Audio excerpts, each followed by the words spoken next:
참팟을 응원하는 가장 쉬운 방법 아시나요? 다운로드하기, 별점 주기, 댓글 달기, 구독하기.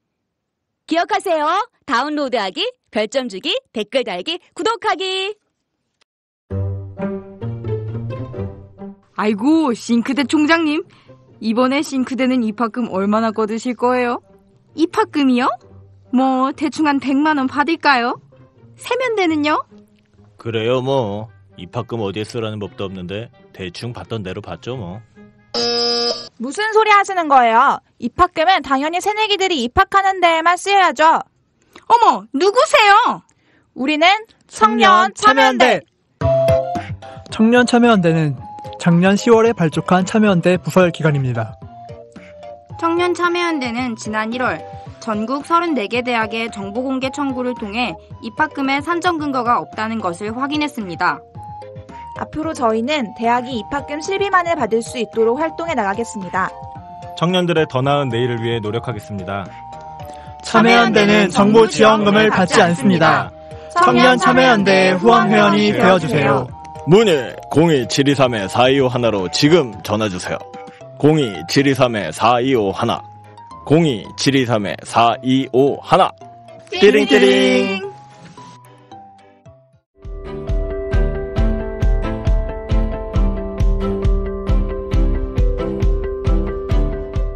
'시민 여러분 안녕하십니까?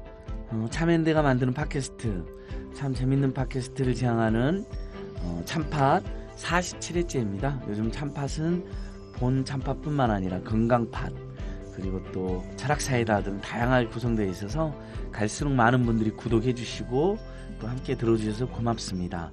오늘 참팟 주제는 얼마 전에 삼성물산과 국민연금을 우리 연금행동이라는 곳과 참여연대가 공동으로 고발한 적이 있는데요. 아주 황당한 제일모직과 삼성물산 합병 전 과정이 정말 많은 문제가 있었거든요. 근데 거기에 국민연금이 찬성해 준 것부터가 큰 문제였습니다. 그래서 국민연금이 주주권이나 의결권을 엉터리로 행사하고 있다라는 비판도 있습니다. 그래서 국민연금뿐만 아니라 삼성 문제 이런 전반에 대해서도 잘 알고 계시는 우리 공적연금 강화 공동행동, 이제 줄여서 우리가 연금행동이라고 하는데요. 그 연금행동의 정용건 집행위원장님을 모셨습니다. 집행위원장님 어서 오십시오. 네, 반갑습니다. 와, 환영해 주십시오. 예. 반갑습니다. 카일 폴란 연구소의 정태인 소장님도 오셨습니다. 네, 안녕하세요. 예, 오늘 사랑과 평화의 로스쿨, 건국대 로스쿨 한상희 선생님께서는 급한 사정이 있어서 못 오셨습니다. 다음 주에 다시 뵙는 걸 하고요. 일단 정용건 집행위원장님, 우리 공적연금 강화 국민행동, 예. 우리가 줄여서 좁혀서 연금행동이라고 예. 하는데 예. 딱 들어봐도 이제 우리 국민연금이라든지 예. 또 이런 공적 그런 4대 보험 중에서 특히 국민연금을 중심으로 예. 이렇게 우리 국민들에게 유리하고 예. 노후 복지에 유리한 방향으로 예. 이렇게 개혁을 바라는 단체인 것 같은데요. 약간 설명을 한번 해주시죠. 예, 이제 저희 공적연금 강화 국민행동은 2012년에 처음 출범하게 됩니다. 그때는 이제 국민연금 바로 세우기 국민행동이라는 이름으로 해서 국민연금을 중심으로 해서 국민의 노후를 위해서 우리 시민사회가 적극적으로 역할을 하자. 그렇게 해서 주요한 가입자인 양대 노총의 노동자들 그리고 참여연대와 여성단체연합의 제안자로 해서 출범하게 되었고, 이제 작년 3월 공무원연금과 관련된 개혁 논의들이 있을 때 좀 더 확대해서 공적연금 전반으로 가자는 취지로 해서 공적연금 강화 국민행동이라는 이름으로 이름을 이제 시즌2로 바꾸게 되었고, 이제는 기초연금, 국민연금, 그리고 공무원연금을 포함한 특수직영연금까지 포괄해서 전체 연금을 공적으로 좀 잘 활용하자는 취지고, 저희가 이제 큰 슬로건으로는 공적연금으로 최소 100만 원은 보장할 수 있도록 하자는 취지로 활동하고 있습니다. 그러니까 은퇴 후에, 예, 은퇴 후에 노인이 되었을 때 우리가 65세 이후의 노후에 최소한 100만 원 정도는 손에 쥐게 하자. 그래서 그래야지 사실 좀 그나마 이제 그나마 최소한의 품위를 최소한의 품위를 살 수 있다는 거죠. 예, 자존감을 좀 지킬 수 있도록 해드릴 수 있는. 그러니까 적극 지지합니다. 제가 그 프로그램이 있어요. 자기 집어넣으면 얼마 나오는지. 전 35만 원이니까 65만 원의 이익이 공적연금. 35만 원으로는 우리가 노인이 되면 사실 아무리 그래도 여기저기 다니고 뭐 손주들한테 용돈도 주고 뭐 또 사 먹고 가끔 영화도 보러 가면 그래도 100만 원 정도는 들지 않을까요? 그렇습니다. 네. 공적연금이 굉장히 규모가 커요. 네. 그 규모가 큰 어마어마한 돈이 근데 국민연금은 500조 될 텐데 네, 500조 넘는다고. 그 돈을 어떻게 사용하느냐 굉장히 중요한 얘기인데 우리는 아무도 모르거든요. 다만 나중에 연금 받는 거에만 관심이지 지금 공적연금이 어떻게 쓰이고 있는지에 대해서 관심이 없거든요. 근데 이 부분은 사실은 굉장히 중요한 일입니다. 왜냐하면 공적연금이 투기하다 날려버릴 수도 있는 거고 공적연금이 사회적으로 굉장히 도움이 될 수 있도록 지금 사용될 수 있도록 얘기할 수도 있거든요. 그러니까 아무튼 국민연금과 관련된 이슈는 엄청 많습니다. 오늘 뭐 다 말하기 어려울 텐데 또 몇 가지 국민연금이 옥시에 왜 투자를 했으며 왜 제일모직과 삼성물산의 합병에는 어이없이 찬성을 했는지 그런 식으로 해서 손해를 보면 결국은 우리 국민들이 손해를 보는 거니까 또 살인기업에 투자하면 우리 국민들이 투자한 꼴이 되는 뭐 이런 최근에 우리 연금행동이 제기했던 것들 중심으로 국민들이 궁금해하는 부분을 중심으로 해보겠습니다. 정영근 집행위원장님은 아마 노동운동에 관심 있는 분들은 다 아실 거예요. 떨어지긴 하지만 지난번 민주노총 선거에서도 위원장 선거로 최근에 나오셨었죠? 예. 아픈 기억을 또 이렇게. 아니, 근데 오히려 한상균 위원장이 첫 직선으로 다시 있긴 했지만 그때 같이 나온 후보도 있었으니까 그 직선이 빛이 발했잖아요. 아니, 왜 구속될 뻔한 거죠? 그러니까 만약에 되셨으면 지금 구속돼 있죠. 구속되게 될 텐데. 일부에서는 그런 이야기도 합니다만 어떻든 이 정부가 한상균 위원장에 대해서도 너무 가혹하게 사법부가 판단한 것 같고 뭐 이런 것들 노동에 대한 탄압이나 이런 것들은 너무 도를 지나치고 있다는 거고 그게 이제 지난번에 사회연대 전략으로 어떻든 정규직 비정규직 같이 손을 잡고 좀 연대의 정신을 통해서 좀 세상을 바꿔나가자 이런 취지로 했는데 목표입니다라고 3등 결선에 못 가고 3등으로 떨어졌어요. 이 정부가 진짜 무슨 사건 때문에 민주노총을 탄압하는 게 아니라 아예 작정하고 들어선 정부입니다. 그러니까 초반에 박근혜 정부 초반에 아이엘로 사무총장이 3번에 걸쳐서 직권 조정 명령을 내리는데 그게 다 공무원 노조하고 교직원 노조였고 그 실제로 그걸 많이 달성했죠. 교직원 노조 불법화라든가 이런 거는 사실 아이엘로 입장에서 보면은 집회 결사의 자유를 지금 위반한 거잖아요. 근데 그거를 보통 심의를 하는데 한 6개월 내지 1년 걸리니까 이제 직권적으로 이제 중지하라고 이제 명령 비슷한 건데 완전히 무시하고 그것도 무시하니까 유엔이나 ILO의 권고 뭐 명령 이런 것도 뭐 개무시하는 정권이니까 국제적으로 아주 골치 아픈 정권인 거죠. 국내뿐만 아니라. 네, 우리 민주노총이 사실은 뭐 95년 그 전에 이제 전노업 시절 뭐 업종회의 시절까지 합치면은 뭐 87년 이후에 싸워온 뭐 경험을 가지고 있습니다. 그래서 독재 정권 하에서도 다 싸워왔기 때문에 박근혜 정부 이 정도 한다고 해서 우리가 흔들릴 것도 아니고 우리 민주노총 훨씬 더 박근혜 정부의 탄압 때문에 훨씬 더 오히려 단단해지고 있다. 뭐 이런 측면도 있습니다. 그래서. 예, 맞습니다. 많은 국민들이 이제 민주노총이나 노동운동에 대해서 지지나 응원을 보내면서도 한편은 또 조금 더 이렇게 혁신이나 대중화도 했으면 좋겠다 하면서도 이번에 한상균 위원장이 5년형 선고 나오고 아무튼 노동계를 무조건 못 살게 하는 게 보이니까 많은 시민들이 일단 민주노총이나 우리 노동운동을 응원하자, 연대하자 이런 분위기도 상당히 형성되는 것 같습니다. 그래서 이제 3등으로 떨어지긴 하셨지만 그때 그래도 시민사회에서는 그런 사연대 전략 같은 거 되게 많이 주목도 하고 응원하신 분들도 있었으니까 계속 감사합니다. 우리 20% 지지자들과 뭐 20% 얻어도 이게 뭐 이거 뭐 선거자금 돌려주는 게 없으니까 우리는 깡통은 잦지만 어쨌든 또 훨씬 더 학교에 나가고 같이 할 거입니다. 원래 그 위원장님은 또 국민행동 우리 연금행동 집행위원전에는 사무금융연맹 위원장도 오래 좀 하셨잖아요. 그러니까 우리 저 사무금융 금융 관련 노동자들 그렇습니다. 신한금융투자 신한금융투자를 출발을 해가지고 정권산업노조가 만들고 정권업종 만들고 연맹위원장 2분하고 민주노총 부위원장하고 회사에서는 돌아오라고 하지 않나요? 회사에서는 돌아가라고 이야기하죠. 오지도 말고. 제발 오지도 말아라. 아니 안 모였으면 좋겠다.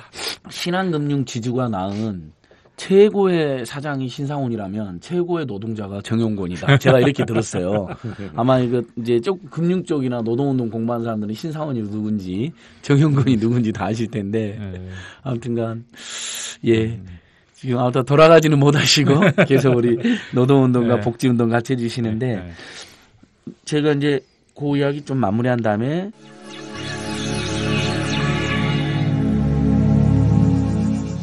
집행님 저번에 6월 16일 날 예. 삼성물산하고 네. 그 다음에 이재용 일가 예, 예. 이제는 뭐 이건희 회장은 누워 계시니까 네. 이재용 일가라고 해야 되겠죠. 이건희 예. 일가, 이재용 일가, 이건희 이재용, 이부진, 이서연 네. 4명. 예. 그 다음에 국민연금까지. 예. 연금행동과 참여연대 민주노총이 예. 작정을 하고 이렇게 고발을 했는데 민변까지 예. 예. 굉장히 언론 보도도 많이 나왔었는데요. 예. 예. 어저께 김종보 변호사하고 제가 고발인 조사도 예. 갔다 왔었고요. 예. 집행위원장님 보낼까 하다가 예. 바쁘신 것 같아서 제가 대신 갔다 또 왔는데. 다음번에는 저 역할을 근데 하도록. 저는 어제 고발인 조사 받으면서 정신분열이 느껴지는 거예요. 그저께는 피의자로 하루 종일 조사받다가. 참고인은 이거 피의자예요. 지금. 저번에 그 총선 내수로는 피의자. 어떨 때는 또 참고인으로 조사받다가. 수원대 사학비리 관련해서는 또 참고인 조사받다가. 오늘은 또 고발인으로 조사받다가. 또 내일 모레는 또 민중대에 참여한 것으로 검찰에 또 피의자로 또 불려가거든요. 그러니까 세월호 집회권으로도 나와라 했다. 그 다음에 좀 있으면 2008년 촛불 집회로 또 재판을 받아요. 피고인, 거기는 확정된 피고인. 그러니까 제 막 정체성이 막 왔다 갔다 하는 거예요. 고발인, 신고인, 피의자, 참고인, 피고인. 머리가 아픕니다.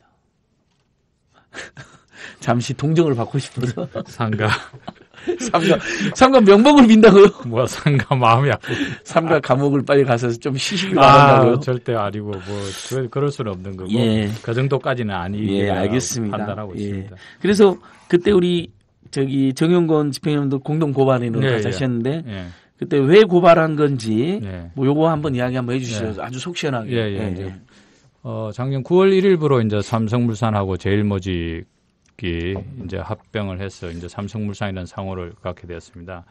합병의 과정에서 이제 합병 비율과 합병을 왜 해야 되느냐 이런 것들이 여러 가지들이 이제 문제 제기가 있었고요. 어떻든 간에 이재용 편법 상송을 위해서 가는 거다. 이런 지적들이 예. 계속해서 나왔습니다.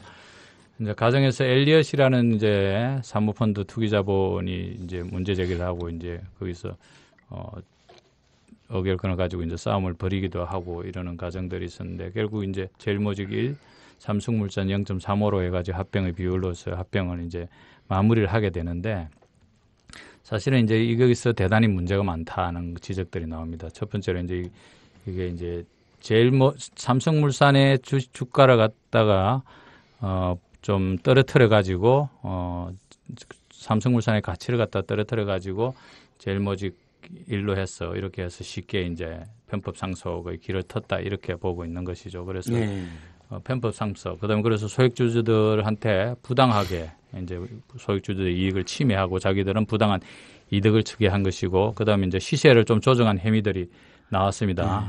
일성신약과의 재판 과정에서도 이제 예를 들어서 뭐 건설 부분에서 매출이 발생했는데도 불구하고 전혀 공시하지 않고 숨기고 있었고 이러면서 의도적으로 이제 삼성물산의 주가를 떨어뜨려 가지고 이익을 지냈다 이래 가지고 이제 소송이 일어났고 이제 많은 분들이 사실은 삼성이라는 큰 권력 때문에 다 포기했어요.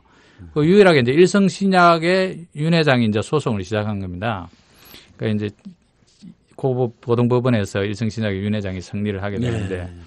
이제 윤 회장의 이야기 마지막 최후 변론 때 윤 회장이 장문의 글을 써서 냈답니다. 그래서 내가 삼성물산 선대 회장하고 같이 해가지고 지분이 2.1%가 있는데 이재용 아들이 그 손자죠. 이재용은 0.2%밖에 없다. 그런데 갑자기 내 주식은 휴지가 다 돼버리고 0.3으로 채가 휴지가 돼버리고 이재용은 16%의 지분을 갖는 게 말이 되냐. 나는 이 회사를 설립할 때부터 키워가지고 투자해온 사람인데 어떻게 2.1%는 흔적도 없이 사라지고 0.2%가 통합하는 삼성물산 16%가 되는 게 말이 되냐 이렇게 해가지고 그 윤 회장의 최후 변론이 어떤 판사한테도 상당히 영향을 미친 걸로 이렇게 이야기하면서 돼 있는데 근데 제가 그 재판을 결과로서 여러 가지 해보니까 사실은 이제 부당하게 가격을 갖다 떨어뜨리는 게 뭐 고급에서 나오고 그러니까 57,000원, 66,000원 최소한 치줘야 된다. 이렇게 이야기한 거 아닙니까? 그런데 불과 2개월 전에 자기들이 가지고 있는 자사주는 KCC한테 우호 지분을 해가지고 75,000원에 넘겼단 말입니다. 그래서 KCC도 지금 배임 문제 걸려 있습니다. 지금 KCC 주주들도 왜 2달 뒤에 5만 7천 원짜리를 7만 5천 원에 왜 샀냐 KCC는 이 문제가 하나 있고 그래서 이제 KCC한테 삼성에서 뭐 우호적인 사업을 갖다 넘겨준다 딜이 있었다 이런 이야기들이 있고 이래서 이게 법원에서 보수적으로 봐도 최소한 한 1년 전에 가격 정도 6만 주는 취소해야 된다 이렇게 돼 있는데 일성신약을 대하고 나머지 다 나가 떨어졌다는 겁니다. 소액 주주들 위임장 써준 사람은 위임장 주주기 때문에 사적 계약을 통해서 다 끝나버렸고 그다음에 뭐 그냥 참고 있었던 사람 매수 증거한 사람들 다 넘어가가지고 실제로 수많은 소액 주주들이 사실은 자신의 이익을 침해받았어요. 그런데 소송을 유일하게 끝까지 버튼 일성신약 버틴 거고 일성신약도 아들도 반대했답니다. 전부. 삼성이랑 싸우지 말자. 삼성이랑 싸우지 말자. 한국에서 삼성이랑 싸워서 어떻게 이기냐 그랬는데 이 윤 회장께서 도저히 참을 수가 없다. 이래서 소송을 해가지고 소송의 결과를 나왔는데 이제 고등법원의 판결문에서 보듯이 이건 정말 많은 부분들이 합리적인 의심을 하게 하는 곳들이 곳곳에 다 있는 걸로 이렇게 이야기를 하고 있습니다.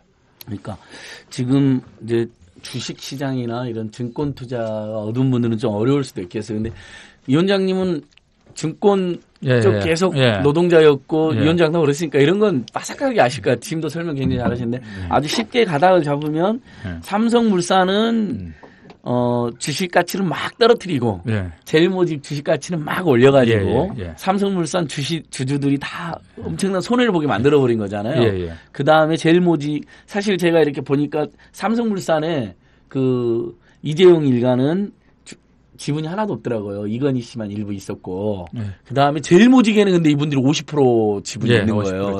이건희 사일가가 그러니까 제일모직이 고평가되면 이 사람들 유리하잖아요. 그렇죠. 통합 삼성물산의 지분도 엄청 늘어나고 그렇게 해서 삼성전자라는 이런 승계 과정에서 유리한 고지를 딱 포성한 건데 다 좋습니다. 그런 불법 편법 승계 문제를 떠나가지고 일단 1차적으로 정말 오랫동안 삼성물산에 투자했던 사람들이나 소액주주들은 큰 손해를 본 건데 그렇죠. 제가 여러 번 경고했거든 삼성한테 꼭 이재용이어야 되냐는 사회적 논란이 많고 반대하는 의견도 높지만 최소한 누구인지를 떠나가지고 불법 편법 승계를 하지 말아라고 경고를 했는데 이번에 완전히 딱 걸린 거잖아요. 근데 해피님의 엘리엇이 반대하니까 그때 막 투기자본이 반대하니까 막 찬성이냐 반대냐 논란이 일부 있었던 것이죠. 그게 이제 뭐 작년의 상황에서 가장 안 좋았던 것들이 어떻든 삼성한테 문제 제기를 하면은 엘리엇의 엘리엇 편이냐 막 이렇게 막 물어보니까 이 삼성이냐 엘리엇 이 과정에서 많은 사람들이 되게 힘들어했습니다. 그리고 이제 또 대한민국의 어떻든 간에 이 전체 산업 재편과 관련된 고민들도 뭐 계셨던 분도 있고 이랬지만 최소한 상식적으로 그래서 인정해 준다 하더라도 정당한 가치는 지불해야 된다. 요것과 관련해서는 사실 누구도 이견을 못 가지는 거거든요. 그런데 그런 것과 관련해서 지금 계산해 보면 예를 들어서 9천을 더 쳐줘가지고 계산하면 2.11%에 310억이 들어가는데 나머지 뭐 이야기하면은 그러면은 사실은 한 1조 5천억 이상이 더 들어가야 되니까 삼성이 합병을 못하는 상황이라 할 수도 있다 이런 상황으로 볼 수 있기 때문에 하지만 이건 정말 이 정도 경영이나 대한민국 재벌들이 욕먹는 이유가 다 이런 것들이 있지 않나. 총수 몇몇 위에서 대다수 주주나 소액주주들을 희생시키고 편법을 쓰고 삼성물산의 가치를 떨어뜨리고 뭐 이런 전혀 시장 경제도 맞지 않는 짓거리를 이번에 하다 걸린 거잖아요. 그래서 그렇습니다. 항소심 법원이 일성신약 윤 회장님이 이분 조남이 거기에는 안 나와 있더라고요. 윤 뭐 회장님이에요? 윤병강 회장님. 윤병강 회장님. 아무튼 이분 정말 대단하네요. 엘리엇 국제투기자본이라고 하는 엘리엇 주주행동주의라는 엘리엇도 못한 일을 이분이 해낸 거 아니에요? 어떻게 보면 집요하게 문제 제기했고 이분이 그 과거의 경력이 지금 그 대우증권의 전신인 초기에 동양증권 회장을 좀 하셨더라고요. 그러니까 증권도 좀 잘하시는구나. 결국 그래서 이분이 승소해서 결국 1대 0.35 비율이 잘못됐다. 1대 한 0.4 이렇게 조정이 됐거든요. 그러니까 주식 그 매수 비율이. 그러니까 뭐 그래서 9천억 정도 올리고 주주들은 상당한 이제 소액주들 근데 소송 안 한 주주들은 혜택을 못 본다면서요. 다 끝났다는 거 아닙니까? 그러니까. 문제는 그 윤 회장 한테만 대부분에서 그분들, 지더라도 310억만 물려주면 되고 예. 소액주주들은 뭐 이임장을 쓴 사람은 사적 계약에서 합의해줬다 이미 예. 그런 거고 매수증권을 한 사람은 이미 싼 가격에 매수증권을 해서 끝나고 나머지 그냥 무심코 넘어가신 분들은 그냥 합병해가지고 합병 거부일로 끝나게 돼. 이 집단 소송이 아니었. 예, 일성신약 윤 회장하고 뭐 일부가 합쳐서 했는데 그러니까 결국은 제일모직하고 제일모직 주주들하고 특히 대주 제일모직 50% 지분을 갖고 있는 이 4명의 일가가 몇 조 원의 돈을 불리는 사이에 삼성물산 주주들과 이 서민 중산층 중에 이제 개미주들, 소액주들 이런 사람들은 완전한 손해를 봤는데 결국은 하나도 보전 못 받는다는 거 아니야. 끝났습니다. 그러니까 결국은 삼성 우리 국민연금도 그렇잖아. 우리 국민연금도 이미 그냥 다 끝났죠. 합병에 찬성하고 찬성했기 때문에 사적 계약으로 네. 했기 때문에 일성신약에서 310억을 돌려받는데서 국민연금이 돈 돌려받을 수 있는 방안은 없습니다. 최소 500억에서 최소 600억에서 최대 6천억까지를 날린 겁니다. 지금. 결국은 그래서 국민연금이 중요했다는 거잖아요. 예. 그러니까 그렇죠. 그렇게 보면 지금 제가 정확히는 모르겠습니다만 윤병강 씨는 아마 이런 생각이었던 것 같아요. 내가 네 할아버지의 친구인데, 그러니까 그런 감히 이런 짓을 해 하면서 소송을 했던 거고 나머지 소액주주들은 또는 소액주주이 아니라 굉장히 큰 대주주라고 해도 감히 삼성과 싸워서 이긴다라는 걸 상상을 할 수가 없었던 거죠. 근데 문제는 국민연금은 진짜 최대 주주이기 때문에 분명히 영향력을 발휘할 수 있었는데 오히려 삼성의 불법 승계를 도왔다는 데. 이분 결정문에 이렇게 나와 있어요. 저도 이렇게 찬찬히 읽어보니까 삼성물산의 주식 가치를 고의적으로 떨어뜨리는 의심이 있다. 그러니까 배임뿐만 아니라 삼성물산 경영진들이 나눠가지고 배임한 것뿐만 아니라 시세 조정, 그러니까 자본시장 통합법 위반 혐의까지를 적시는 거거든요. 그래서 그걸 고발하신 거죠? 예. 그래서 이제 의도적으로 주가가 계속 부진하게끔 이렇게 만들고 그산 소액 투자들은 이제나 저제나 합병하면 좋아지기로 했는데 좋아지지 않고 계속 오히려 손해를 보고 그 다음에 이득은 이재용 일가, 이재용 일가 4명이 뭐 몇 조 원이 늘어난 거로 나오던데요, 대략? 그렇죠.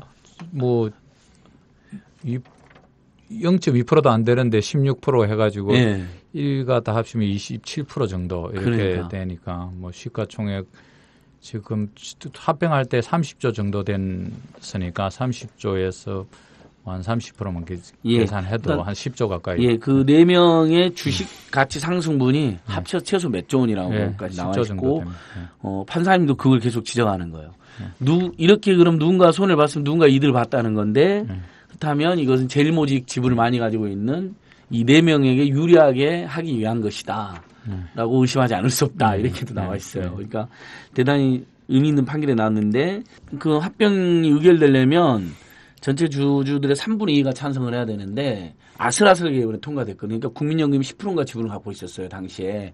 만약 국민연금이 반대 표결했으면 주식 그 국민연금이 시장에 미치는 영향이 크기 때문에 국민연금이 반대 입장을 했으면 합병은 포기했을 겁니다. 포기했고 실제 현장에서도 만약에 그럼요, 의결권 행사했으면 뒤집히는 거죠. 합병이 부결되는 거였어요. 그러니까 이렇게 큰 영향력을 가지고 있는데 전혀 국민연금이 제 역할을 못하고 오히려 국민연금의 이번 기회에 검찰이 이제 제대로 좀 그러니까 조사를 해서 밝혀내고 잘못된 부분을 하기로 다시는 이런 오류가 없어야지.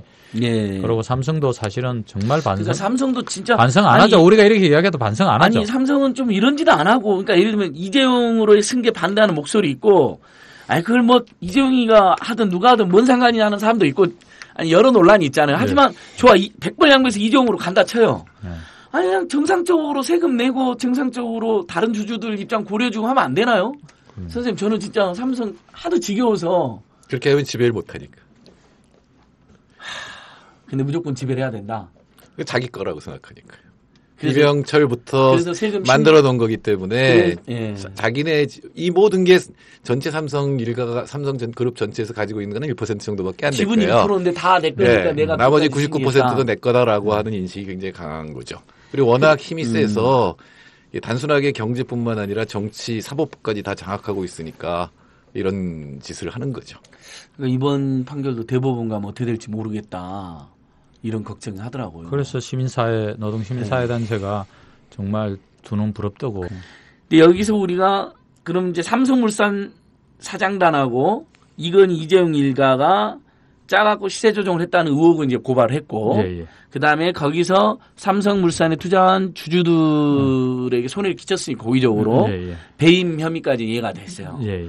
국민연금은행 고발에는 이게 이제 굉장히 또 중요한 포인트잖아요. 또 예, 예. 다른 아주 중요한 핵심인데 예, 예. 국민연금이 삼성물산의 예. 거의 일대주주였던 예, 예. 거죠. 국민연금이 예. 한 5% 이상의 지분을 가지고 있었는데 이제 국민연금이 첫 번째로 이제 지적되는 것이 국민연금이 그 과정에서 계속해서 가지고 있는 보유 주식을 매도했다. 예. 그래서 주가를 계속적으로 하락시켰다 이렇게 나오는데 지난번 기금운용본부장 바뀌고 나서 신임 본부장 면담 과정에서 좀 확인을 하니까 전체적으로 자기들이 자체적으로 운용하는 것이 있고 그다음에 이제 자산운용사에 위탁해서 운용하는 경우들이 있습니다. 근데 네. 그게 비율이 8대2 정도 되는데 산 데도 있고 판 데도 있는데 전체적으로 많이 팔았지만 자기들 자체 조사로는 그 정황을 뭐 이렇게 찍어낼 정도로 이렇게 움직인 건 안 보인다 이렇게 답변을 하더라고요. 어떻든 그런데 어떻든 매도가 계속해서 많았다는 네. 거지 삼성물산에 대한. 그래서 하락 압력을 계속해서 줬기 때문에 요것과 관련해서 이제 검찰에서 한번 조사를 갖다 제대로 해볼 예. 필요가 있다는 것이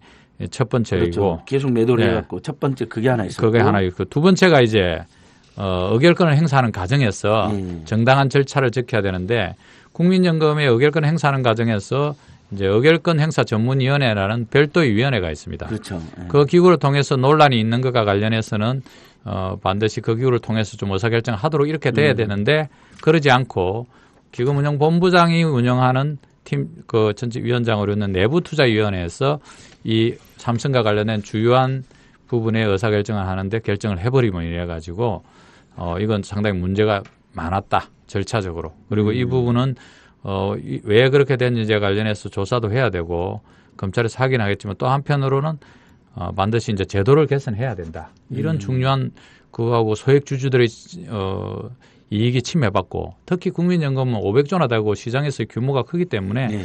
시장에서의 주요 투자자로서의 선관 의무를 행사해야 됩니다. 그래서 시장을 좀 주도하고 시장에 공정하게 갈 수 있도록 그런 역할을 해야 되고 기업의 그런 것과 관련해서 입장을 전달하고 그것과 관련해서 합병 비율 이런 것이 제대로 산정될 수 있도록 노력해야 되는데 그런 부분과 관련해서는 국민연금이 역할을 전혀 하지 못했기 때문에 이 부분과 관련해서도 저희 고발할 수밖에 그렇죠. 없습니다. 여기서 중요한 포인트 또 하나가 국민연금 기금운용위원회가 있잖아요. 예, 예. 여기 우리 노동계 대표들도 들어가 계시죠. 들어가고 있습니다. 세 사람이 들어가고. 회의록에 보니까 우리 민주노총 김경자 부위원장님, 저희들도 잘 아는 예. 부위원장님 가서 계속 이 투자, 이 합병 찬성된 국민연금 손해를 보니까 신중해야 된다. 예, 예. 전문위원회, 투자 전문위원회에서 심의를 해라. 예. 또는 기금운용위원회 전체에서 다루자. 예. 이게 근데 이걸 홍한선 당시 기금운용본부장이 거부한 거죠. 그러니까 예, 예. 그런 게 하나 있었고 그 다음에 결국 그렇게 해서 국민연금이 손해를 본 거잖아요. 제가 그 법원 판결문이나 이런 거 종합해 보니까 일단은 거기는 한 600억 정도로 나와 있던데 평가 손실액이 6천억이나 된다는 저희 평가도 있잖아요. 그러니까 그 부분이 지금 우리 연금 가입자들한테는 제일 중요한 포인트 아닌가요? 쟁점 중에 하나인데 이제 합병을 하는데 금액적으로는 제일모직과 관련돼서 국민연금이 삼성물산과 비슷한 금액적으로는 가지고 있었습니다. 그래서 여기서 이 보면 여기가 손해볼 계속 홀딩을 가면 이런 문제는 좀 있었어요. 네. 내용적으로는 그런 부분가 있었지만 여전히 이제 삼성물산의 주가 가치 평가가 잘못됨으로 인해 가지고 발생하는 부분과 관련해서는 외면했다 이 지적을 갖다가 이제 피하기가 그렇고 그래서 그 금액을 얼마로 산정할 것인가 관련해서 논란의 여지는 있지만은 너무 600억에 최 미니멈 600억에서 뭐 맥시멈 훨씬 더 커질 수 있는 이런 부분들도 검찰이 좀 책임감 있게 진짜 이 국민들이 지금 노후에 나의 연금을 되돌려 받을 수 있나 없냐 잘 운영되고 있나 이것과 관련해서 처음에 감시자인데 이렇게 큰 금액들이 쉽게 손실이 발생하고 나면은 국민연금에 대한 신뢰도 떨어질 수밖에 없고 국민의 노후가 불안받을 거기 때문에 이 부분은 검찰이 집중적으로 어쨌든 확인해 봐야 된다. 저희가 자료 달라면 잘 안 주니까 정보 뭐 시장에 영향을 미친다. 정보 제공 의무가 없다 이런 식으로 회피하는 거 있죠. 어제 우리 김종부 변호사 제가 고발인 조사 받을 때도 검찰에서도 합병 비율이 이제 제일모직을 1로 하고 삼성물산 주식을 0.35라 하니까 이거 국민연금의 손해가 굉장히 큰 것 같다. 그 부분에 대해서 집중적으로 물어보더라고요. 근데 이 홍한선이라는 기금운용본부장 지금 한양대에 가 있는 분인데 이 합병 의결 2주 전에 이재용을 또 만나요. 그것도 큰 문제가 됐었죠, 집행위원장님. 예, 뭐 이재용 만난 건 확인됐고 내부에서도 확인됐죠. 예, 확인됐고 내부에서도 그랬는데 그러니까 만나서 뭐 여러 가지 국민연금 합병하면 어떻게 될 것인가 이런 것들을 좀 물어봤나 봐요. 국민연금 앞으로 이제 삼성물산이 통합하면은 배당도 잘하고 뭣도 잘하고 뭣도 잘하라고 했는데 그것도 다 안 지켜졌나 봐요. 네. 결국은 뭐 배당도 많이 하고 주가도 뭐 어떻든 간에 좀 잘 갈 수 있도록 하고 여러 가지 역할과 관련해서 했는데 그것도 잘 안 지켜지고 그 민감한 시점에 만난 것과 관련해서 여러 가지 이제 좀 논란이나 오해도 있는 것도 현실적인 문제인 것 같습니다. 국회에서도 문제가 됐고 심지어는 그 국민연금 당시 최광 이사장이 예.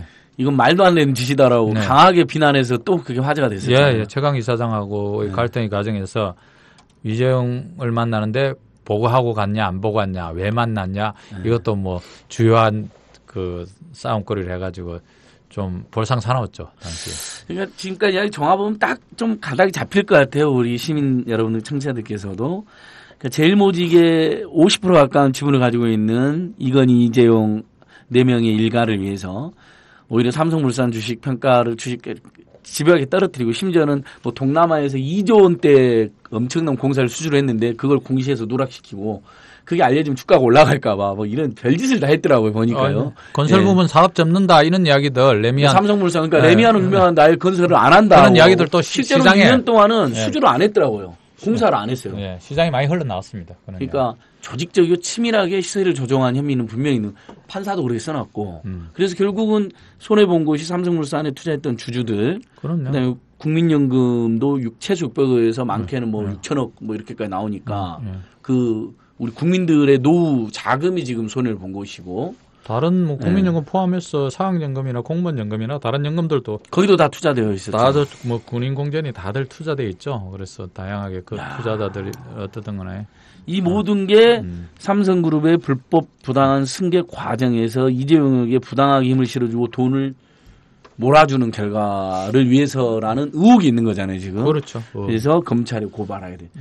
여기까지 들으시니까 정태현 선생님 하실 말씀일 텐데 이미 20년 전에 삼성 편법 승계 과정에서 1인 시도 하시고 탈세에 대한 문제제기도 하시고 그랬잖아요. 지금부터 벌써 몇 년 전입니까? 17년 전에 정태인 선생님하고 저하고 같이 한겨울에 지금 국세청 종각에 있는 국세청 건물에 삼성이 들어 있었거든요. 거기 앞에 아니지. 지금도 삼성이죠. 당시 거기가 국세청이 들어 있었는데 삼성 건물에 국세청이 들어가 있었죠. 그것도 웃겼죠. 그것도 황당하다고 제가 지적했는데 이제 국세청 딴 데로 갔는데 그 앞에 가서 국세청과 삼성 모두를 타겟팅을 해가지고 제가 1인실 했잖아요. 한겨울에 윤종훈 회계사님이랑 선생님이랑.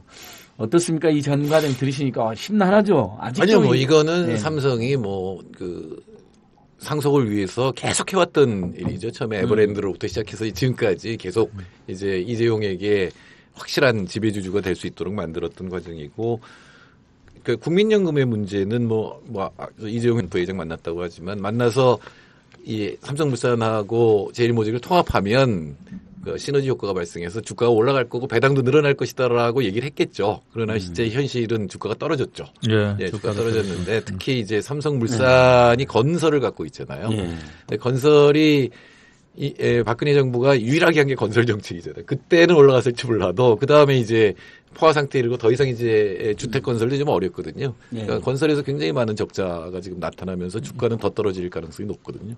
금년 내년 해외 부분에 플랜트 쪽에서 상당히 그 삼성물산의 건 뭐 어려움이 있을 겁니다. 아니 그리고 일단 저 같은 경제 조금 비전문가가 보기에도요. 저도 당시에 기자들은 자신 있게 하겠는데 삼성물산하고 제일모직의 합병이 어떤 시너지가 있겠냐. 일반 국민이 봐도 건설회사하고 플랜트 회사하고 제일모직 하면 예전에 양복 만들고 막 그랬던 회사인데 패션 회사인데 무슨 시너지가 있냐는 거예요. 아니 말을 만들었더라고요. 의식주를 모두 하는 패션 제일모직 의잖아요. 예, 그러니까 당시에는 저희뿐만 아니라 시너지 효과가 시장에서도 전혀 검증이 안 돼서 그때 집행위원 한번 그 이야기 한번 해주시죠. 당시 내노라하는 국내의 모든 투자자문사가 합병 반대 의견 내지 않았나요? 제 기억에도 엘리엇 다국적 투기자본으로 불리는 엘리엇이 반대하고 전선 이상이 복잡해졌지 실제 정상적인 투자 자문을 하는 데는 거의 100% 반대 의견 내고 있잖아요. 대표적으로 이제 하나투자증권에서 그거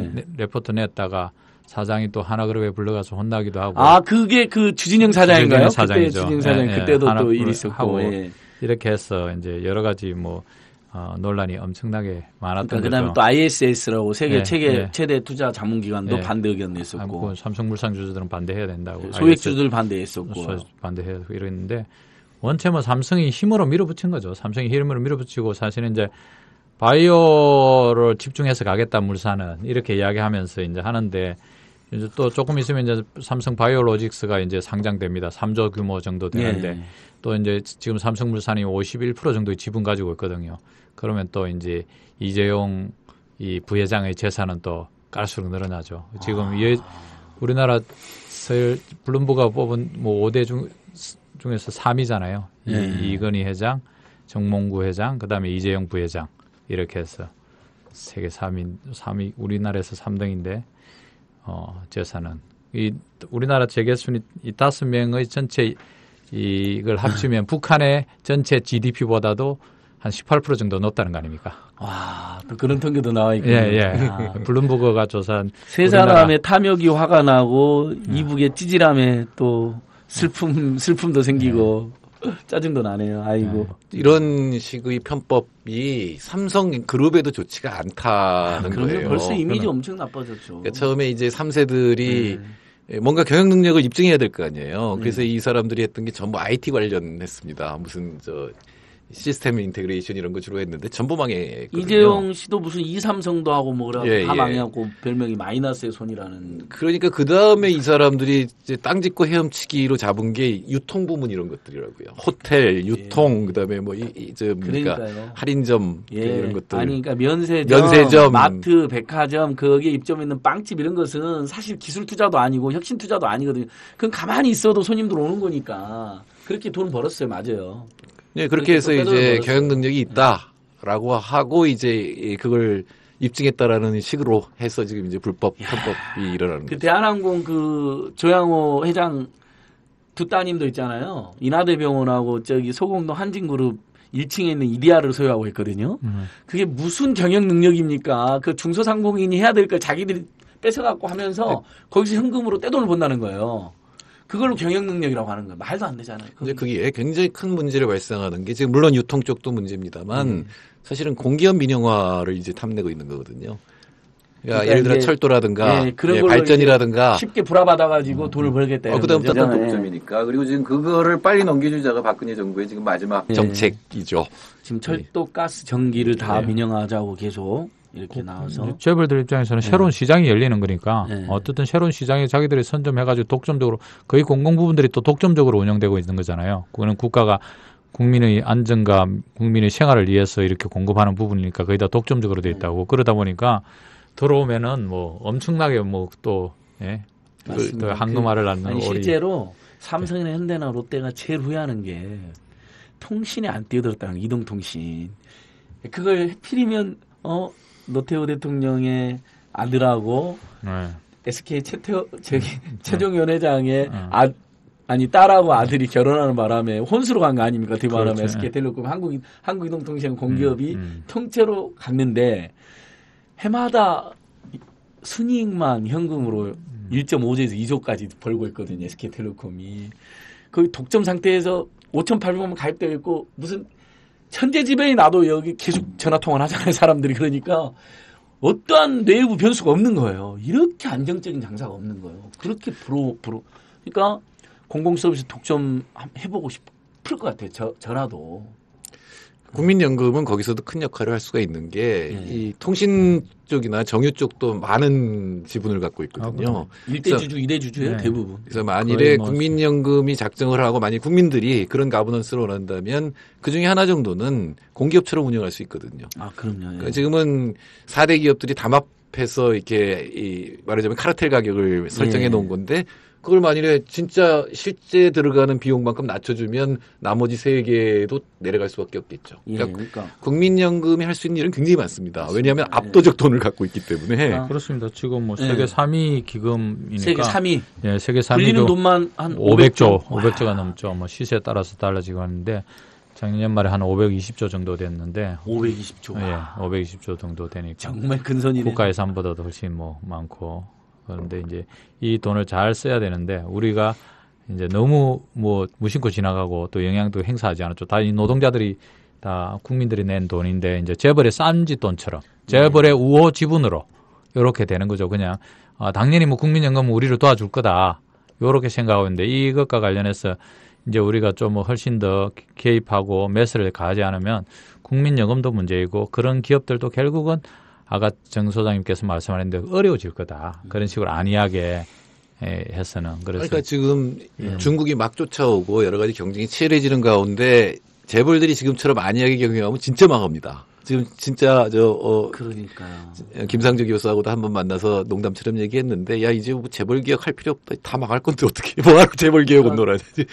진짜 위험합니다. 확보의 노력과 정상적인 투명 경영을 하는 게 아니라 또 철도 어디 수서발 KTX나 내가 불화받아갖고 돈 벌자 이런 식이라면 그건 예, 그게 박근혜 정부 들어서 새로 개발한 방식이죠. 재벌들에게 새로 일단 자회사를 만들어서 네. 이제 수익이 많이 날 거거든요. 그건 따로 딱 떨어졌으니까 그러면은 이제 코레일하고 비교하는 거죠. 코레일은 이 수익성도 낮고 이 딱 떨어진 자회사가 수익성이 더 높으니까 민영화가 더 효율적이다. 그러므로 나머지 코레일도 다 민영화해야 된다. 이렇게 나갈 지분을 넘기고 막 지금 이렇게 얼마 전에 발표된 철도 전기, 가스도 지분을 넘기고 앞으로 까는 철도는 민간 자본에게. 근데 그 철도 까는 자본이 대기업 말고 누가 들어오겠어요? 대기업은 사모펀드, 투기 자본들 이런 데들. 그러니까 기술 혁신하지 않고 그런 걸로 편하게 돈 벌기 시작하면 그런 회사 망하죠 당연히. 지금 이제 국민연금이 투자하고 있는 부분에서 좀 이제 대체 투자는 이런 것들을 하는데. 사모펀드들이나 투기자본들은 돈 얼마 안 가지고 들어옵니다. 그런데 국민연금한테 한 1조씩 5천억씩 빌려가지고 투자하거든요. 그러면 이제 국민연금은 안정적으로 운영하다니까 5% 금리 먹고, 그러면 매각하고 나갈 때 우리는 금리만 조금 먹었는데 이 사람들은 한 1조 이상씩의 이익을 내요. 자기들은 200% 300% 벌어가는 거죠. 근데 이제 거꾸로 문제가 되면은 어떤 사업을 하나 했는데 그 회사가 부실화됐다. 그러면은 우리는 5% 먹고 다 날리는 거예요. 자기들은 100% 200% 먹고 위험 잡으니까 날리는 거지만 우리는 5% 먹고 날리기 때문에 사실은 이 부분과 관련해서도 국민연금이 그렇게 막 투기자본의 지렛대 역할을 하면서 계속해서 이런 부분과 관련해서도 좀 전반적으로 검토하고 실제로 다 체크해 들어가야 된다. 그러니까 일단은 이제 또 다른 논점인데 아까는 국민연금이 손해를 보면서도 재벌 총수들의 이익에 복무하는 황당한 짓을 했다는 거고 이번에는 실제 국민연금 520조를 투자하는 데를 보니까 위험자산에도 마구 투자해가지고 국민에게 또 손해 끼칠 위험이 있는데 이것들이 점검이 잘 안 되는 것이다. 위험자산에 우리는 안정적으로 이제 론으로 해가지고 대출해줘서 이 금리만 받는다고 하지만 사실은 부실해지면은 대출금이든 출자금이든 다 없어지는 거거든요. 그래서 그런 부분들이 지금 앞으로 국민연금 기금 운영에 큰 문제가 될 것이 이것과 관련해서 또 적극적으로 감시해 들어가야 됩니다. 전체적으로 지금 수익성이 낮잖아요. 그래서 투자를 안 하는데 그럼 정부가 투자거리를 만드는데 대부분 이제 부동산 투기 같은 거죠. 우리 박근혜 정부가 좋아하는 왜 대규모 테마파크 이런 것들. 근데 그거 투자 안 하거든요. 그럼 이제 프로젝트 파이낸싱 비슷한 걸로 하는데 처음에 투자자들을 모으고 그 다음에 끌어들이는 게 공적연금들이에요.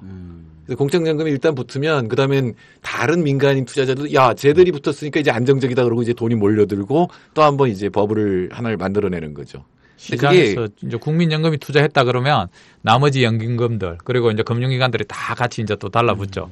그렇게 해서 이제 가는 겁니다. 결국은 또 국민연금 그런 사모펀드 뒷바라지를 지금 그 문제는 아주 심각하기 때문에 제가 좀 하반기에는 크게 문제 제기를 좀 연금행동에서 연금행동에서 그러니까 계속 지금 국민연금 투자 상황 그다음에 주주권 행사 의결권 상황 주주 관여권이란 말도 있더라고요. 관여권 이런 것까지 다 점검한 여기서 하나만 더 논점이 나오면 국민연금 알고 볼 때 또 옥시라든지 이런 가습기 살균제 기업에 투자를 많이 해서 이것도 좀 문제가 됐잖아요.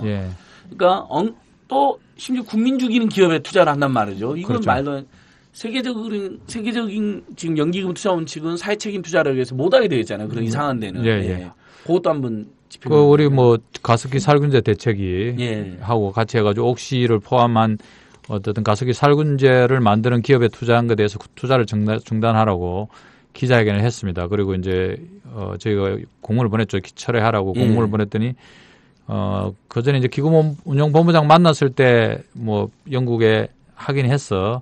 어떻든 지금 영국에 있는 주재원이 가서 확인하고 있는 상태다 그랬고 우리가 만났을 때 그 뒤에 액션이 없었습니다. 그래서 저희가 7월 30일까지 어떻든 액션을 취하라고 했는데 그 전에 답변은 최후의 수단으로 하겠지만 아직까지는 뭐 좀 지켜보고 있다 이런 수준이에요. 근데 이게 아까도 말했지만 사회 책임 투자라는 겁니다. 옥시 같은 경우는 살균제로 해가지고 지금 대한민국 국민을 갖다가 보고돼 돌아가신 분만 101명 신고된 보고된 거. 최근까지 이제 새로 신고된 건 701명. 701명 그러니까 701명이고 늘리니까. 접수기간 늘리니까. 그동안 접수도 안 받은 거예요. 정부가. 그러니까 황당하게. 예? 이렇게 된 상황에서 당연히 매도해야죠. 매도해야 되는데도 불구하고 지금 주춤거리고 있는데 이 부분과 관련해서 저희가 7월 30일 이후에 추이를 봐가지고 기금운용본부장을 갖다가 뭐 고발을 하든지 어떤 방안이든지 찾아가지고 이건 사회 책임 투자하라고 돼 있는데 책임 투자를 제대로 안 하는 거죠. 수익성도 좋고 다 좋지만 이런 기업들이 계속해서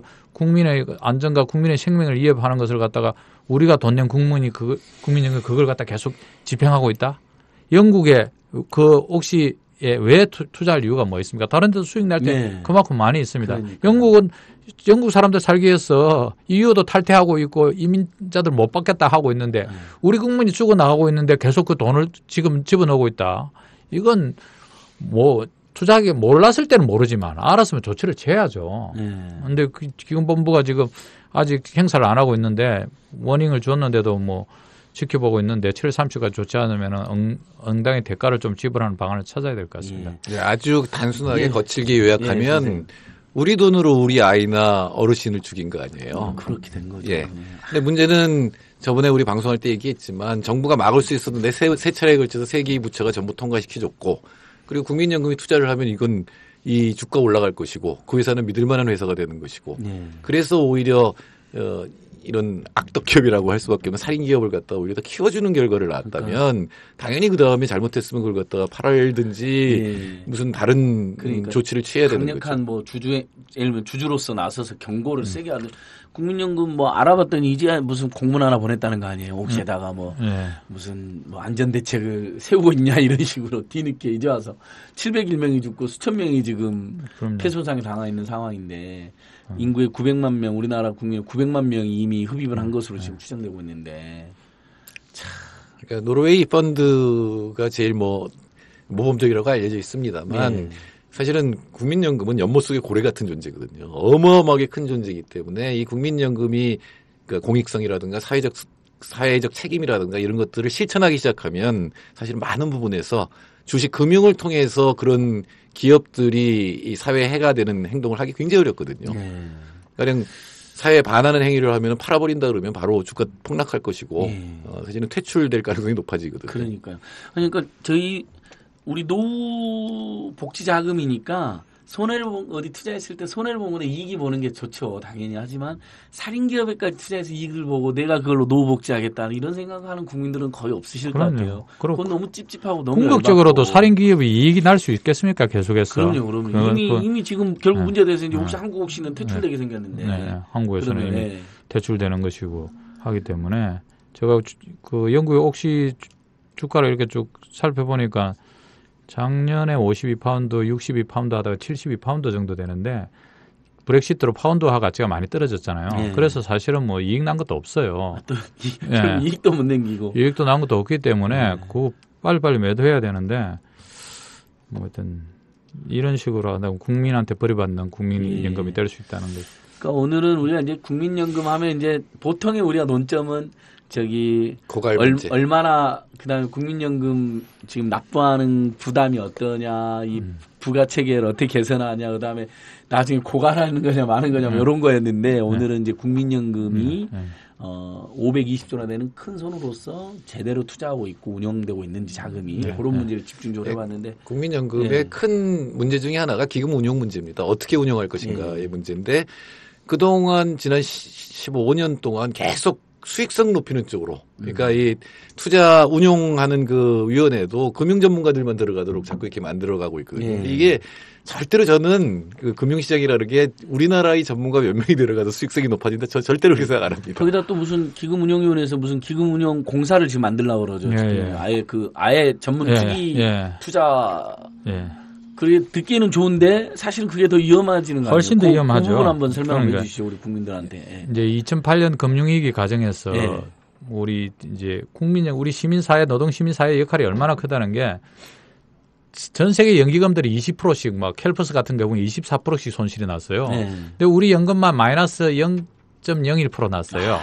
왜? 우리가 위험한데 투자하지 마라. 주식에 너무 투자하지 마라. 안전하게 해라. 이렇게 채권에 대한 투자 비중이 높아가지고 우리 국민연금이 당시에 최고 선방했던 겁니다. 진짜 다행이네요. 그 시민사회가 계속해서 밖에서 끊임없이 감시하고 압력을 해서 그런 거고. 08년도에 만약에 여기저기 무슨 리만 브라더스 같은데 막 투자해놨으면 망해버려요. 리만 브라더스 인수하려고 했어요. 리만 그런 소리도 있었잖아요. 그런 산업은행이 리만 브라더스 예. 인수하려고도 그런 것도 강만수가 뭐 나서서 하려고 그러고 막 그랬었잖아요. 예, 산업은행에서 하려고 그래가지고 그런 시절도 있었는데 어쨌든 국민연금이 안정성, 사회 책임 투자 이런 원칙을 지키면서 투자하는 것이 장기적인 수익에 훨씬 더 기여하는 것입니다. 장기적인 수익에.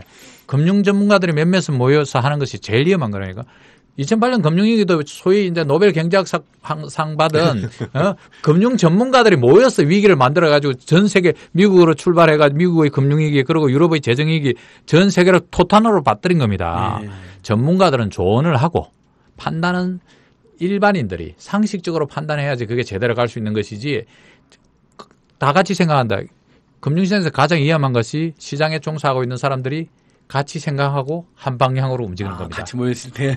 그 뭐 전부 매도하면은 그냥 폭락하는 거고 전부 매수하면 폭등하는 거 아닙니까? 그래서 이 전문가들은 조언을 해줘야 될 사람이고 그 사람들이 실무적인 거 하고 큰 것과 관련된 의사결정은 여전히 좀 상식적으로 일반인 사람들의 조언을 구하는 것이 훨씬 더 낫다. 이거 전문가가 어디 있습니까? 전문가들 때문에 망했는데 전문가들 반성해야 됩니다. 대한민국 뭐 IMF 온다고 예측한 전문가가 어디 있었고 2008년 금융위기 온다고 예측한 전문가가 어디 있었습니까? 그러니까요. 아무도 없었죠. 전문가라고 떠드는 사람들 부끄럽게 생각해야 돼요. 국민을 파탄에 빠뜨려 놓고 전문가라고 떠들면 어떡합니까? 그러니까 지금 근데 바로 그 전문가들을 모아서 기금운용 공사를 만들어서 조직만 오히려 덩치만 커지고 공사 만들면 비용만 커지고 그러니까요. 이렇게 될 뿐이고 금융 전문가로 이렇게 가다가는 한 방에 이제 해외 투자 늘리고 뭐 이렇게 해서 하겠다 이야기하죠. 제 국민연금이 글로벌 호구됩니다. 리만 브라더스가 망할 때 2008년 금융위기 때 세계 5위 증권에서는 리만 브라더스가 망할 때 리만 브라더스 부채가 700조였어요. 우리 국민연금 500조입니다. 한 번에 훅 간다니까요. 이거. 갑자기 겁이 나네요. 감시를 제대로 하지 않으면. 10년 후 아무튼 국민연금에 대한 감시를 참여연대, 민주노총, 노동시민단체들이 아주 열심히 하고 싶는데, 전 오늘 방송하면서 저도 드는 게 이런 부분 활동을 제가 강화해야겠다는 생각이 딱 들어요. 우리 4대 보험, 국민연금 이런 거 있잖아요. 그냥 우리 국민들이 내는 돈으로 지금 조성이 되기 때문에 물론 사용주도 내지만. 근데 사실은 투자할 때 굉장히 많아요. 지금 왜 이게 투자가 안 이루어지냐면 증권이나 이 버블 쪽의 수익률하고 비교해 보면 어떤 실물 투자도 그거보다 낮으니까 지금 투자를 전혀 안 하는 거거든요. 그런데 안정적인 수익률은 어디서든 얻을 수 있어요. 예를 들어서 국민연금이 공공임대주택을 만드는데 투자를 하고 지금 그런 논의도 나오고 우리가 있죠. 지금 내는 임대료만큼만 내면 아마 제가 보기엔 국민연금 평균 수익률보다 높을 거예요. 그러니까 그런 계산 시뮬레이션 나오더라고요. 어차피 그 임차인들이 돈 안 내는 건 아니니까 계속 꼬박꼬박 임대료 내고 공공병원도 꼭 병원비도 일부 내고 그래서 공공병원이랑 공공어린이집 공공임대주택에 투자하자 뭐 이런 지금 논의가 나오고 있는 거죠. 어차피 투자할 때가 지금 마땅치 않으니까 자꾸 정부가 투기적인 걸 자꾸 만들어내는데 그리고 국민연금이 거기 돈 되면 바로 그거는 일정 기간은 성공할 수 있지만 나중에 버블 되면 이제 국민연금 다 날리는 거거든요. 근데 아주 안정적인 시민들이 원하는 걸 갖다 투자하면 그거에 대해서는 절대로 떼일 염려가 없는 거죠. 이건 예를 들어 국민연금이 기본적으로 노인들 를 위한 거잖아요. 그럼 노인이 안전하게 살 수 있는 집들이 많으면 되는 거죠. 그걸 국민연금이 소유하고 있으면 연금 주고 연금 받아서 다시 임대료 내면 되는 거 아니에요. 그러니까 노인들을 위한 병원도 그렇게 만들 수가 있는 거고 지금처럼 그렇게 되면 지금처럼 많은 돈을 내지 않아요. 그러니까 지금 요새 노인들 아프면 어마어마한 돈이 나가거든요. 근데 국민연금이 투자해서 적절한 수익만 거두게 된다면 그 돈은 반 이하로 떨어질 거라고 저는 확신합니다. 이게 저금리 기조가 계속되기 때문에 사실은 일정 부분의 안정적인 수익은 정 소장님 말씀하신 대로 가능하거든요. 문제는 이제 그렇게 되면은 이제 국민연금 투자, 공공분이 투자하면은 시장에서 기업들이 또 반발하죠. 그래서 이 갈등 구조, 요것과 관련해서 우리가 금액만 좀 뛰어넘고 재벌들과 관련해서 이 충돌의 지역만 뛰어넘으면은 국민연금의 돈으로서 안정적으로 그렇게 하고 청년의 일자리, 청년의 주거 문제 이렇게 해가지고 하면은 또 출산율도 높아지면은 국민연금에 가입하는 가입자가 늘어나지 않습니까? 예. 그러면 또 국민연금이 훨씬 더 안정적으로 갈 수 있고 이런 부분들 선순환의 구조가 국민연금을 통해서 다는 할 수 없겠지만 상당 부분 할 수 있는 부분 관련해서는 물꼬를 좀 트야 된다 이제. 네. 네, 저희 우리 경제에서 제일 부족한 게 투자잖아요. 예. 근데 일반 기업들이 안 하는 게 뭐냐면 인프라 투자예요. 우리나라는 도로라는 인프라는 굉장히 많이 깔렸지만 철도는 아직도 부족하고 또는 생태 경제로 바꾸려면 여러 가지가 필요하잖아요. 뭐 가스 충전소도 있을 거고 뭐 전기 충전소 같은 것들도 필요할 거고 여러 가지가 필요한데 그런 것들은 정부가 투자해야 되는 거거든요. 전 세계적으로 지금 그게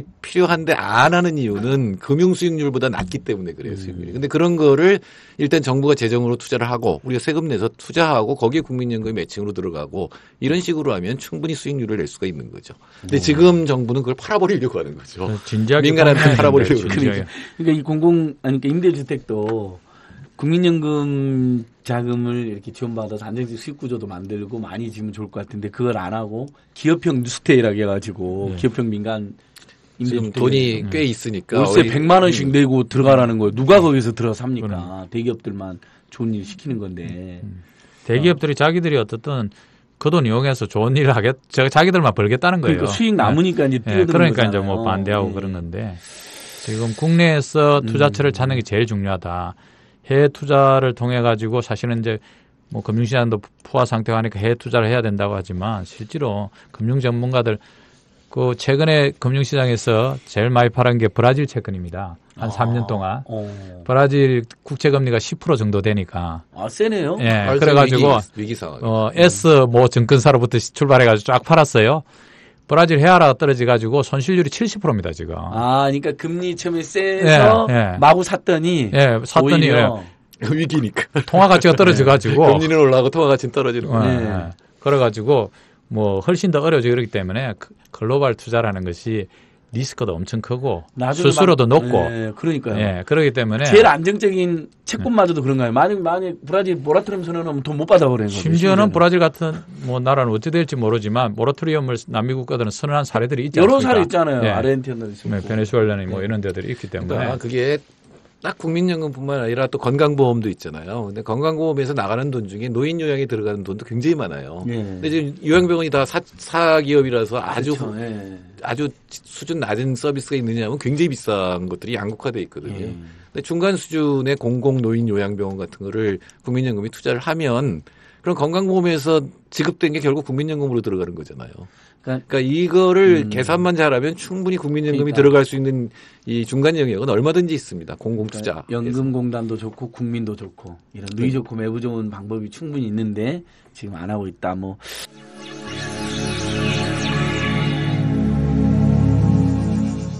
오늘 우리 국민연금 이야기 하다 보니까 또 벌써 60분 가까이 됐는데 집행님 그건 하나 여쭤보고 싶어요. 우리가 이렇게 계속 적립식으로 520조 쌓아놓고 있는 게 좋냐. 다른 나라들은 이렇게 매년 뭐 1년 단위로 부가해서 쓰고 또 부가해서 쓰고 이렇게 한다고 하니까 부가형으로 가자. 520조에 이렇게 쌓아놓고도 결국 고갈된다는 논란에 시달리는데 그건 한번 잠깐 이야기를 해주세요. 그렇죠. 일단은 뭐 쉽게 고갈된다는 건 저는 믿지는 않으니까 뭐 이렇게 쉽게 고갈되게 우리나라처럼 이렇게 쌓아둔 데가 없으니까 그리고 이제 앞으로 더 쌓아지면 이게 더 큰 문제입니다. 왜냐하면 국내 금융시장이 커버를 못하고 결국 해외 쪽으로 나가야 되는데 해외는 어렵고 그러다가 또 돈 날릴 수도 있습니다. 돈 날리고 이러고 국내 금융시장에서 규모가 너무 크다 보니까 수익률도 한계가 있어요. 그래서 이제 계속 적립하는 게 올려야 하는데 고갈 논쟁 때문에 그러는데 그래서 이제 유럽들이 다 해방식이 그에 필요한 건 그에 걷어서 다 쓰는 부가 방식으로 우리 건강보험처럼 이렇게 방안으로 가야 되는데 이걸 이제 논의를 시작해서 일정 부분 국민적 합의를 좀 만들어 가지고 적절한 수준에서의 적립. 왜냐하면 지금 금융시장에서 다음에 우리가 이제 돈이 뭐 2040년 넘어가서는 그때부터는 이제 보험금 내줘야 될 게 더 많으니 급여가 더 많으니까 금융시장 팔기 시작하면 금융시장이 감당을 할 수가 없어요. 실제로 그럼 그 전체 가치가 다 떨어질 수밖에 없기 때문에 소위 엑시시 안 된다는 거예요. 금융시장으로 탈출이 볼모로 잡혀있던 측면도 있는 거예요. 그래서 고래가 나갈 데가 없으니까. 고래가 이제 빠져나갈 데가 없으니까 우물쪽에. 그러니까 적절한 수준에서 정립을 해놓고 나머지 방식과 관련해서는 좀 부과하는 방식으로 이렇게 전환하는 이런 고민들을 완전 분할하는 방식으로도 쉽게 현실적으로는 어렵습니다. 지금 현실적으로 금융시장의 표준이 너무 커가지고 502조를 소진해야 되는 거잖아요. 그렇죠. 그러니까 원론적으로 얘기하면 적립식의 가장 큰 문제는 인플레이션이에요. 인플레이션이라면 가치가 떨어지잖아요. 그리고 부가식의 가장 큰 문제는 인구 감소예요. 부가식이라는 건 뭐냐면 지금 젊은 사람이 세금 내서 노인들한테 주는 거거든요. 그렇죠. 근데 지금 인구가 많이 줄어들 거고 인플레이션이 안 될 거라면 적립식이 나쁜 방향이 아니거든요. 일부러 소진시켜야 된다는 거는 경제 원리하고 전혀 다른 얘기입니다. 근데 어떻게 하는 게 가장 좋은 거냐는 시민들이 합의하는 문제예요. 논의를 시작하면 되고 가장 큰 문제는 국민연금 돈을 못 받은 전 세계적인 사례가 없지 않습니까? 그거 고갈된다고 이제 사보험, 사금융기관들이 못 받으니까 개인보험, 민간보험 들으라고 우리 보험 설계사분들이 그런 거 많이 하고 다니는데. 그건 약간 사기성이죠. 사실은 약간 사기가 사기예요. 제가 금융기관 출신이지만 국민연금만큼 수익률 높은 게 없습니다. 그리고 설마. 크니까 몸뚱아리가 큰데 수익률이 낮을 수가 그리고 우리 국민들이 얼마나 힘들게 낸 돈인데 그걸 안 주면 나이가 날 텐데 설마 그걸 안 주겠어요. 근데 다만 지금 정부 여당이 그걸 안 해주잖아요. 저희가 제출한 법안. 그렇죠. 국민연금 국가지급 의무화 보장법안. 그걸, 보건복지가 통과됐는데 법사에서 통과 안 돼갖고 19대 통과 안 됐죠. 그러니까 이제 자꾸 그런 게 알려지니까 국가가 안 주려고 그러는 거 아니야 막 이렇게 헛소문이 나는 것 같아요. 그러니까. 경제의 기본 원리 중에 하나가 있어요. 정부는 안 망한다. 정부가 망한다는 건 뭐냐면 물론 일시적으로 금융위기가 올 수는 있지만 정부가 망한다는 그 나라가 없어지는 거예요. 그럴 수는 없거든요. 어떤 방식으로든 거시적으로 다 망하지 않게 돼 있는 국민연금 제도에 대한 걱정과 여러 논란이 있을 수 있는데요. 시민 여러분. 근데 실제 국민연금 그렇게 쉽게 고갈되거나 망하지 않습니다. 그리고 국민연금이 지금 한국 사회에서 합의하고 만든 노후복지 체계에서는 가장 나은 제도이기 때문에 일단 이 제도의 틀은 지키고 유지해 나가야 돼. 오늘 이야기한 것처럼 적립식으로 할지 부가식으로 할지. 또 사실은 부가 체계에서도 또 이렇게 논란이 있잖아요. 이제 소득에 맞게 제대로 부과되고 있는 이런 거 개선해 나가고. 그다음에 국민연금이 엉뚱한 데 투자하지 않고 재벌 총수들 뒷바라지하지 않게 하고 뭐 이렇게 우리가 하나씩 하나 해나가면 아주 훌륭한 연금으로 계속 발전하는 거 아니에요. 국민연금은 우리 돈이죠. 그리고 나중에 내가 받을 거를 고민하는 동시에 지금 어떻게 쓰이고 있느냐에 대해서도 우리가 신경을 써야 되는 거예요. 지금 잘 쓰이면 우리가 나중에 받을 돈이 더 많아지고 더 건강해지는 거죠. 근데 지금처럼 금융 수익을 쫓아다니다가는 지금 굉장히 위험한 상황이거든요. 전 세계가 다 우리나라뿐만 아니라 금융위기 가능성이 또 있기 때문에 금융 수익 쫓아다니는 국민연금은 오히려 우리 노후를 굉장히 어렵게 할 겁니다. 대단히 불안케 할 수. 그러니까 우리 국민들이 아마 다 이해하셨을 거예요. 2007년, 8년 막 그때 막 펀드 열풍 불러가지고 다 펀드 가입했다가 막 뒷부분에 가입한 사람들은 대부분 손해를 봤다는 거 아니에요.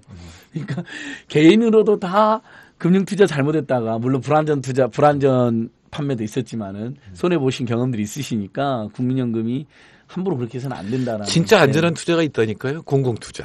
교육, 의료 이런 데다 투자하면 절대로 안 망합니다. 장기적 수익률이 제일 높아요. 좋습니다.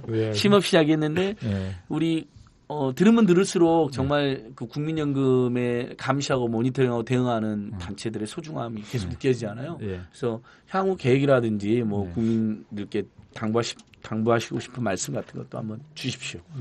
그 국민연금이 뭐 국민의 노후를 위해서 지금 우리 국민들이 정말 말씀하신 대로 쉼없이 달려오시다 보니까 노후 준비가 전혀 안 돼 있고 유일한 노후 준비가 국민연금입니다. 이 국민연금을 어떻게 잘 지켜내고 또 국민연금이 국민의 미래를 위해서 역할을 할 수 있도록 하는 그런 것과 관련된 고민이 이제 연금행동에서 노동시민사회단체가 다 같이 붙여서 또 우리 선생님들까지 같이 하고 있습니다. 그래서 국민연금에 대한 신뢰를 높이고 또 국민연금이 바로 서기 위한 그런 과정에서 우리 국민 모두가 목소리를 내고 노후를 위해서 같이 갈 수 있는 그런 과정이고 저희는 정말 우리 국민 모두가 공적연금으로 최소 100만 원 노후에 월 100만 원 받을 수 있도록 하기란 그런 노력들을 계속 해 나가고자 합니다. 많이 협조해 주시고 도와주시기 바랍니다.